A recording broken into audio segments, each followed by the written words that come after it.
So, it's been a couple of days since my 34th birthday.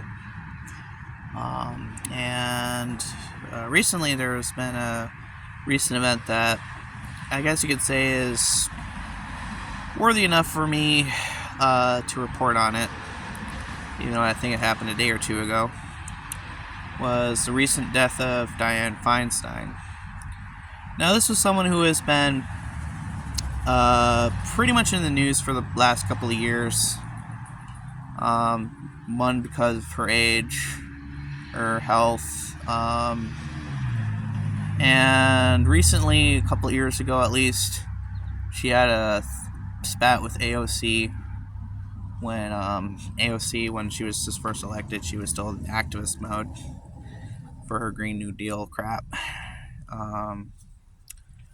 But I think that she's biggest known for her 1994 crime bill, which basically was the assault weapons ban, which, pretty much sucked. As it banned semi-automatic rifles that just happen to have cosmetic features that made them look similar to military weapons, but they weren't full automatic.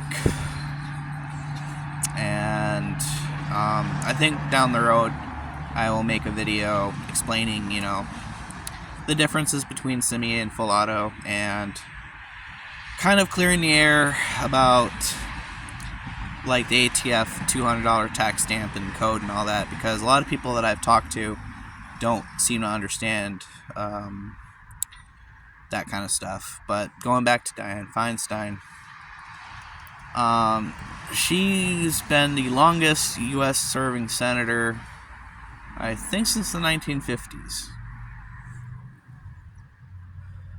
Other things about her was that she was against marijuana legalization.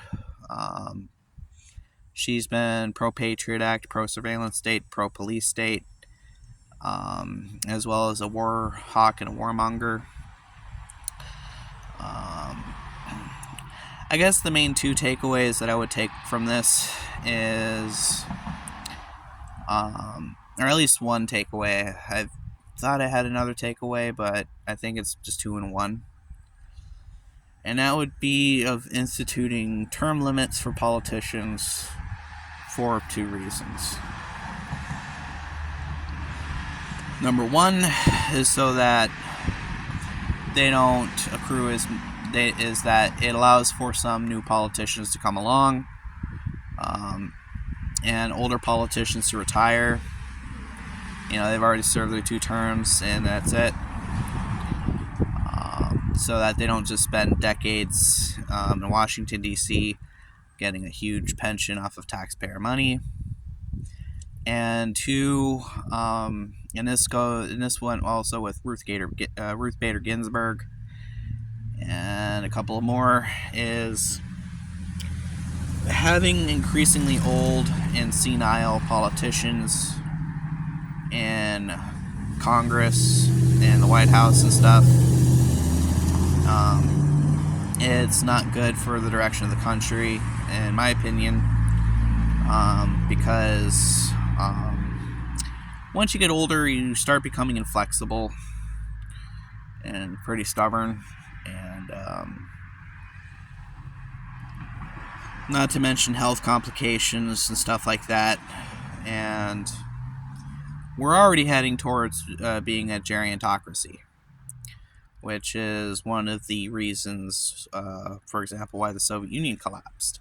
Amongst many other reasons why the Soviet Union collapsed, but that's probably for a whole nother video. If anyone's interested in asking, go ahead and ask. For my thoughts on how the Soviet Union collapsed. But a gerontocracy was one of them. So Dianne Feinstein's gone. I guess we'll see what happens, who replaces her. Probably, since it's California, it's going to be someone as equally bad, or if not worse. We'll have to wait and see. But that's all I have right now for the video. I hope that you're having a great day, and have a nice rest of your day. Or night, when you watch this video.